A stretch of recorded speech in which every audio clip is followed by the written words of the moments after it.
Nowadays, I'm getting a lot of questions like, bro, which is the best bike for touring under 2 lakhs? Or, bro, I want the best bike for city and touring, my budget is 2 lakhs.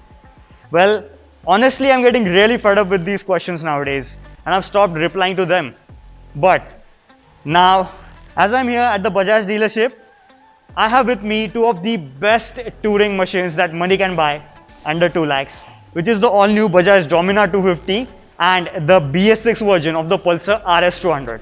So, today let's compare both of these bikes in detail to find out which is the best one for you under 2 lakhs. Let's get started.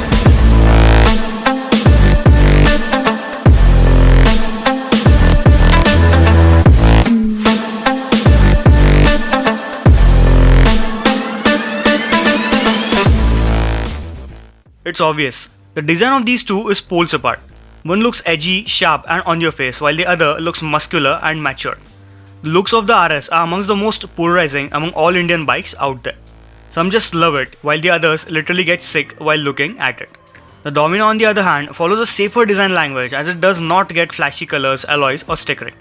What you get instead are neat details like the cast rearview mirrors and side stand, that super effective LED headlamp unit, LED lighting all around, shiny USD forks and that big bike feel. When it comes to their seating postures, the difference is obvious. The RS200 is a bit more aggressive with a taller and flatter seat, clip-ons and rear sets. The Dominar on the other hand is exactly like a sports tourer. It gets a plush seat which is lower than the RS by 10mm, a high set handlebar which is wider and mid-set foot pegs. In all, on the Dominar, you feel like sitting in the bike, while on the RS, you feel like sitting on top of the bike. But the RS isn't as aggressive as some other fully fed bikes in the segment. Let's take a quick glance at their specs before heading out for a ride. Both get similar perimeter frames. I say similar because Bajaj states that the chassis on the Dominar 400 has been borrowed from the RS, but with additional stiffening, and as the Dominar 250 borrows its chassis from the Dominar 400, hence it's safe to say that they are similar and not identical. The wheelbase of these bikes too are different. The RS has a shorter 1345mm long wheelbase, while the Dominar gets a 1453mm long wheelbase, which is a whopping 108mm longer. That's mainly due to the length of the swing arms being longer on these two and also due to the different steering geometries. The RS has a steeper steering while the Dominar has a much more relaxed rake. About the suspension, the 250 gets bespoke 37mm USD forks up front while the RS gets conventional 37mm telescopic ones. The monoshock of the 250 has been borrowed from the 400, while it gets its own bespoke box section swing arm which is slightly thicker than the RS. The monoshock of the RS is similar to the NS and so is the swing arm.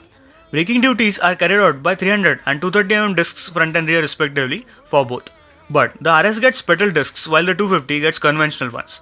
After the BS6 update, Bajaj has finally equipped the RS with dual channel ABS, while the 250 got it since its launch. The suspension tuning on both is quite a bit different. We'll talk about it later. Engines on both have been borrowed from the respective KTM siblings. Both get liquid-cooled fuel-injected singles mated to 6-speed gearboxes, with their bottom ends being identical to their orange siblings. The obvious differences lie in their displacement and also in their header setups. The RS gets a SOHC setup and triple spark plugs. On the Dominar, the spark plugs are reduced to 2 while it has a DOHC setup. The Dominar though gets a slipper clutch which the RS misses out on. The Dominar makes only marginally more power and torque compared to the RS. The RS200 makes 24.5 PS and 18.7 Nm after the BS6 update, while the 250 makes 27 PS and 23 Nm, and this difference just isn't much to compensate the 14 kg weight difference between these two. Listening to the specs alone, you might have guessed by now that the Dominar is a more relaxed, a more laid-back bike, while the RS200 is a more aggressive, a more hard-edged sword. So, just how different are these bikes in the real world? Let's find out.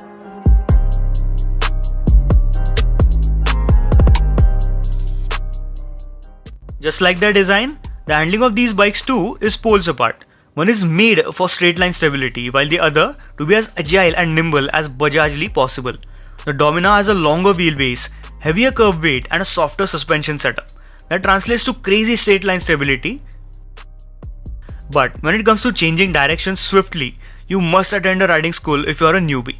It feels a bit lazy for side to side transitions, but it's only compared to these agile bikes. Compared to other tourers, it's miles better. The RS though feels super agile and begs you to push it as hard as you dare in corners, and in doing so you get loads of front end feel, and the steering feels super direct. The suspension is very slightly on the stiffer side, making it feedback rich in corners, but does not get too uncomfortable on bad roads. That, apart from the sitting posture, is one of the biggest USPs of the RS200. But don't think though that being nimble will compromise its straight line stability. As the RS weighs a lot, it still is a decent highway tourer. The suspension setup of the Domina, despite being soft, isn't wallowy and still provides adequate stability. Previously, I only mentioned the handling and dynamics to be poles apart, but when it comes to the engines, they are surprisingly similar. Both have engines which are super tractable, rev happy and have similar power deliveries. Both need revs, lots of revs to show what they're actually capable of. The Domina wakes up past the 7k mark, providing a noticeable surge which is unfortunately bogged down due to its weight. Most of its power lies in the top end, where it doesn't feel much stressed out. And I maintain the Domina 250 is the most refined Bajaj bike I've ridden till date. The engine on the RS is pretty much similar in its character, but the surge comes in a bit higher in the rev range, about 500 revs higher.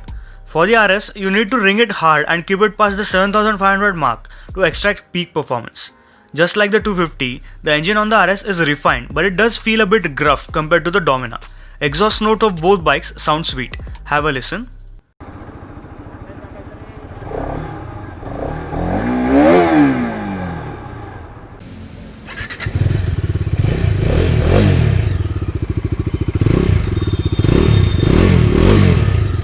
The exhaust note on the Domina is loud and bassy, while the RS gets louder as you rev it. About the brakes, they are both evenly matched here too. Both have decent initial bite, but lack in terms of the braking power and feel wooden as you press the lever harder. Build quality on both is different too. The Domina is the one which feels better put together with consistent panel gaps with much better switchgear quality and better finish overall. About the top speeds, they are pretty evenly matched despite differences in their displacements. Both can cross 125 given a sufficiently open stretch off-road.